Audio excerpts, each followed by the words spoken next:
Hello, good morning. आजचा blog असणार होता रुटीनचा, जे मी सकाळी घरातून निघताना चालू केला होता.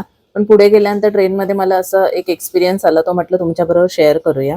तर मुंबईमध्ये तुम्हाला सगळ्यांनाच माहिती आहे, सगळेजण सकाळी-सकाळी लोकलने, बसने म्हणजेच पब्लिक ट्रान्सपोर्टने जे काही ट्रॅव्हल करून ऑफिसला जातात, त्यांना सगळ्यांना खूप घाई असते, खूप इरिटेट असतात.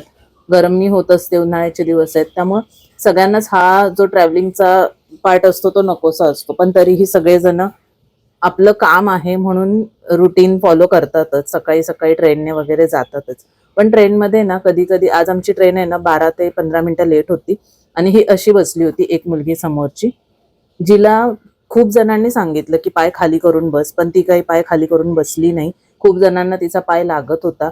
थोडीशी भांडणं पण झाली, पण तिने काही ऐकलं नाही. सगळ्यांना तिचा पाय लागत होता. ट्रेन लेट झाल्यामुळे गर्दी झाली होती, तर कोणाला उभं राहता येत नव्हतं.